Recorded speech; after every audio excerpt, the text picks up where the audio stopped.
एक ऐसा खिलाड़ी जिसने अपने जुनून और मेहनत से अपने लिए एक अलग ही रास्ता बनाया। ये आज के समय में इंडियन क्रिकेट टीम के लिए एक वाइटल प्लेयर है जो हर फॉर्मेट में अपनी बैटिंग स्किल्स का लोहा मनवा चुके हैं।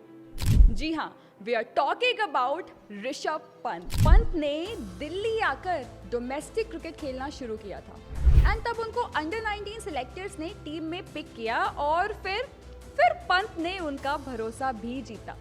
2016 में हुए नेपाल के अगेंस्ट मैच में पंत ने सिर्फ 18 बॉल्स में हाफ सेंचुरी कंप्लीट की थी। उत्तराखंड के ये क्रिकेटर अपने नाम कई रिकॉर्ड्स रखते हैं, जैसे most dismissals in a test match, 10th most 90s in the test cricket, 300 runs और 15 wicket keeping dismissals in a series. और भी बहुत सारे रिकॉर्ड्स हैं पंत के नाम।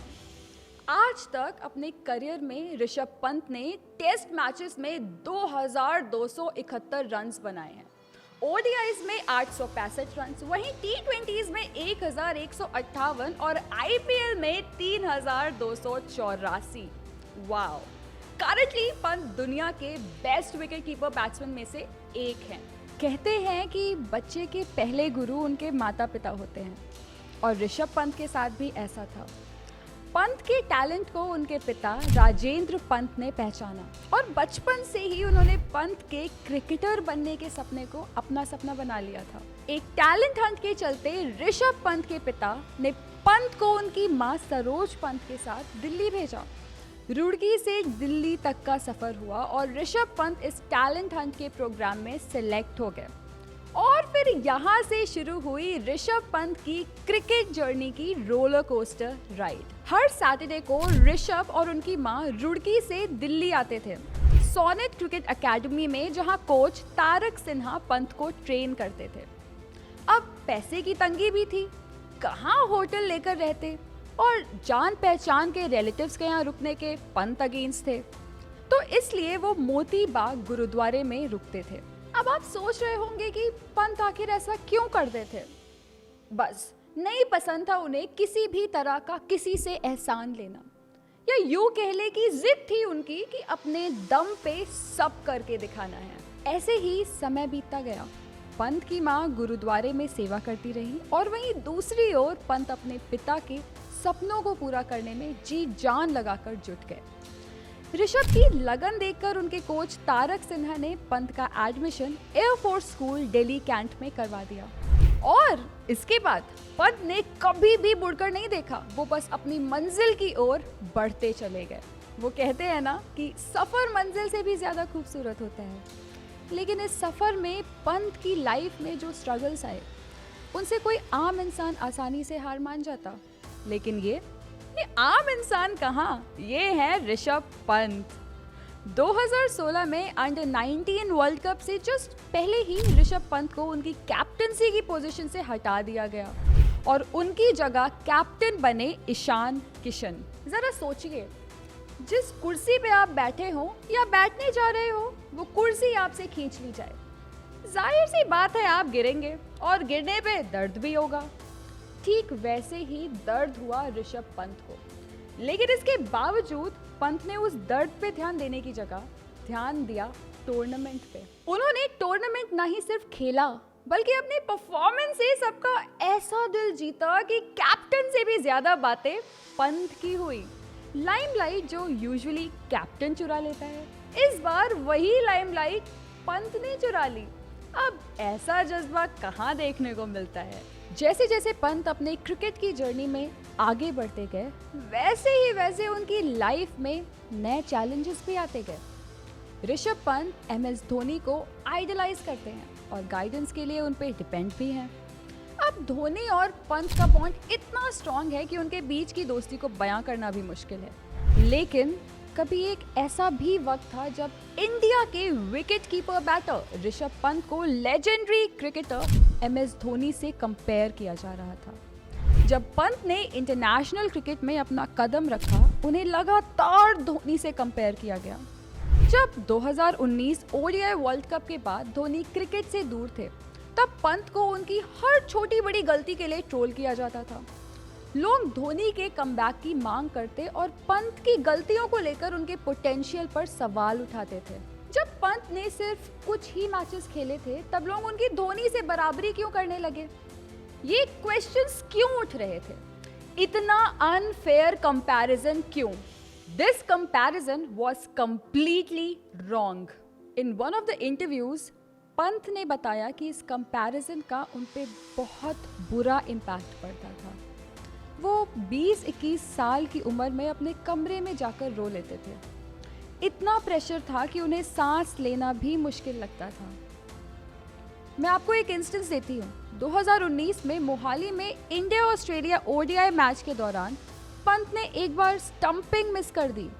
तब स्टेडियम में धोनी धोनी धोनी के नारे लगने लगे। आपको पता है ऐसा क्यों हुआ?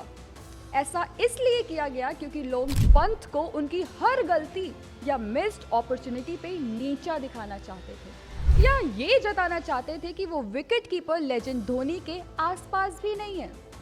लोगों ने जितना भी उनका धोनी से कंपैरिजन किया, लेकिन धोनी और पंत के रिश्ते पे इस कंपैरिजन का कोई इफेक्ट नहीं पड़ा, क्योंकि अब हर ऐरे गहरे नत्थु खैरे की बातों को अगर थालो और पंत जैसे क्रिकेटर्स दिल से लगाने लगे तब तो हो गया।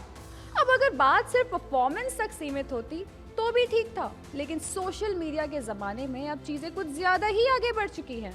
पंत को उनके वेट को लेकर भी काफ़ी ट्रोलिंग और ऑनलाइन अब्यूज़ का सामना करना पड़ा।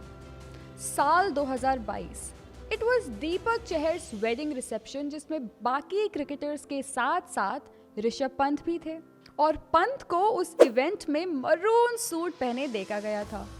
अब जब इवेंट की पिक्चर्स सोशल मीडिया पे सर्कुलेट हुई तो लोगों ने उनके वेट को लेकर मीम्स बनाए और उन्हें बॉडी शेम भी किया। लोगों ने उनकी बॉडी के एक स्पेसिफिक पार्ट को टारगेट करते हुए उनको बहुत कुछ बोला। क्या बे फैलता जा रहा है, अंकल लग रहा है bro. All the abuses, filthy comments, इन सारी बातों को पंत ने सुना, फेस करा, लेकिन परफॉर्म करते रहे और खुद पे काम भी करते रहे।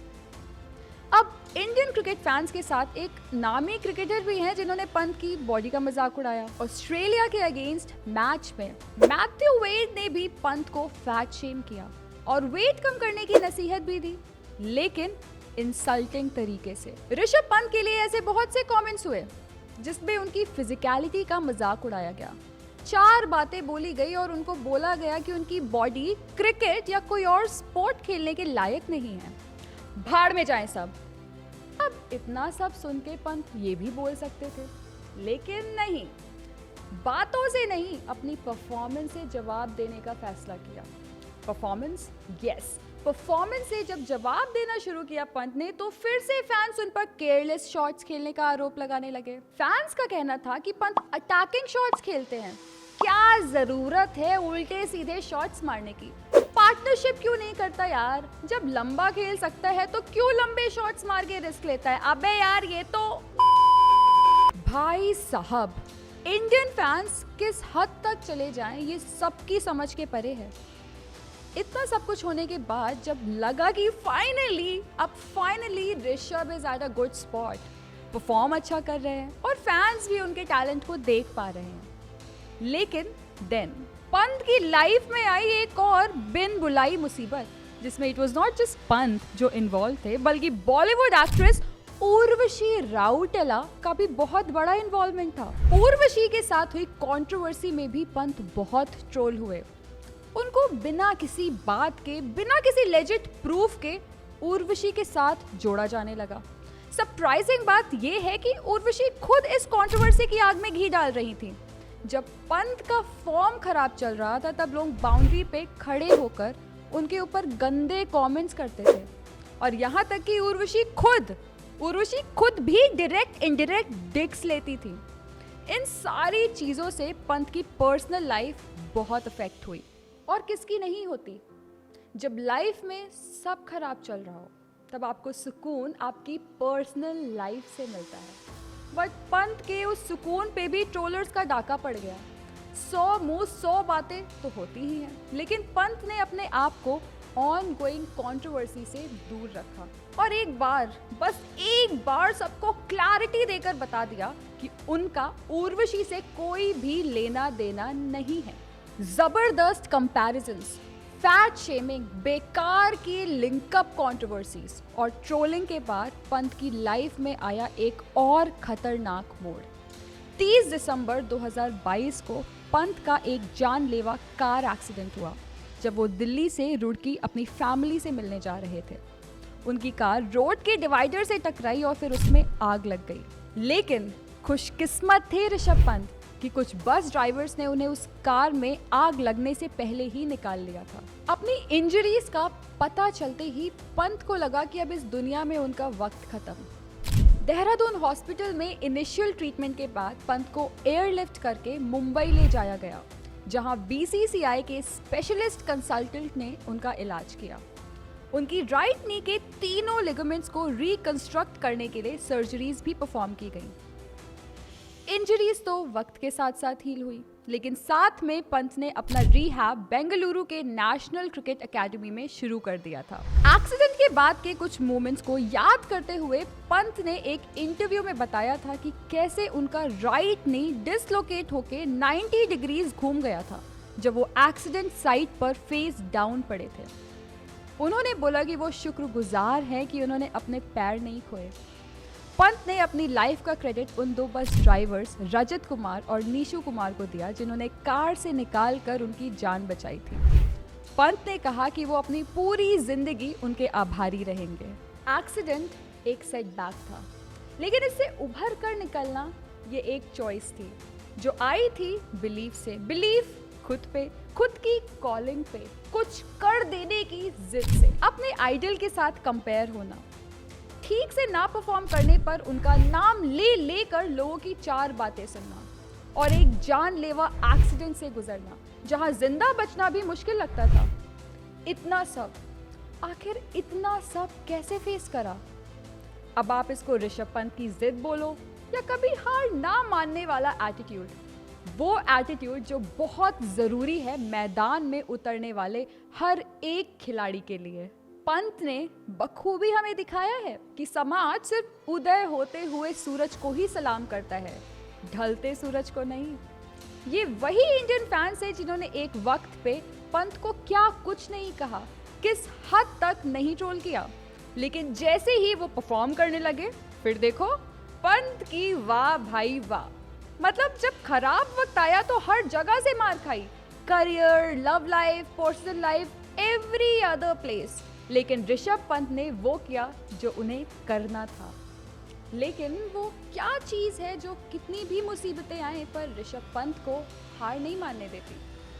It is never give up mentality. I don't think never give up से ज़्यादा बेहतर कोई शब्द है जो पंत को डिस्क्राइब कर सके। इसका मतलब है कि चाहे कितने भी सेटबैक्स या ऑब्स्टिकल्स आपके रास्ते में आए, जंप, क्रॉल, स्क्रैच, रन, जो भी करना पड़े करिए, लेकिन कभी हार मत मानिए। अब ऋषभ पंत ने ये कैसे किया, आप भी सोच रहे होंगे। सबसे पहले उन्होंने अपनी लाइफ के डाउन पीरियड को पर्सपेक्टिव में रखा, ये सोचकर कि ये स्पोर्ट्स का एक नेचुरल और एक्सपेक्टेड पार्ट है। ये एटीट्यूड प्रेशर को कम करता है and it also keeps one positive and motivated. ये एटीट्यूड एक विनिंग मेंटालिटी को भी स्टैब्लिश करता है जो आगे जाके जिंदगी में बहुत काम आती है। हार्ड वर्क, फोकस, डेडिकेशन, इन सब चीज़ों की तो ज़रूरत हर एथलीट को होती है। लेकिन अगर दुनिया में कुछ करना है और अपनी मंजिल तक पहुंचना है तो आपको कभी हार ना मानना भी सीखना होगा। कुछ भी हो, चाहे कितनी भी अनएक्सपेक्टेड सिचुएशन सामने आए, नेवर एवर गिव अप। क्योंकि ये मैटर नहीं करता कि आपकी लाइफ में कितने स्ट्रगल्स रहे हैं, लेकिन ये ज़रूर मैटर करता है कि उस स्ट्रगल में आपने कैसे रिस्पॉन्ड किया और इस सिचुएशन से बाहर निकलकर और बेहतर कैसे बने। जब टाइम अच्छा नहीं होता ना तो फ्रस्ट्रेटेड, एंग्री और डिप्रेस्ड ये सब फील करना आसान है। आप अपने गेम से डिसअपॉइंटेड होंगे, ट्राई करने या फेल होने पर हेल्पलेस भी फील करेंगे। ऐसा लगेगा कि अब बस बहुत हो गया, सब छोड़ दो। लेकिन इनमें से कोई भी फीलिंग क्या आपको आपके गोल्स अचीव करने में हेल्प करेगी? नहीं। वो इसलिए क्योंकि ग्रेट एथलीट्स अपने स्लम्प का कॉज ढूंढते हैं और फिर उसका सल्यूशन निकालते हैं। देखिए, कभी कभी जिंदगी में हमें दो चॉइसेस मिलती हैं। पहली कि अपनी डिफीट को फाइनल समझिए, या दूसरी इस डिफीट को एक सेटअप की तरह देखिए अपने कमबैक के लिए। अंतः अस्ति प्रारंभ, मतलब जब लगता है कि अब सब खत्म, एवरीथिंग इज ओवर, तभी एक असली आरंभ यानी कि शुरुआत होती है। ऋषभ पंत ने बखूबी तरीके से हमें दिखाया कि कैसे हर सेटबैक एक नया चांस होता है कमबैक के लिए। आप सबको ये याद रखना चाहिए कि आपकी जिंदगी आपकी है और आप अपनी कहानी खुद लिखते हैं। ये थी ऋषभ पंत के सेटबैक्स के बाद उनके ताबड़तोड़ कमबैक की कहानी, उनके स्ट्रगल्स और फिर उन स्ट्रगल्स पे उनकी जीत की कहानी। अगली बार फिर मिलेंगे एक नए कमबैक के साथ। Till then keep believing in God's plan.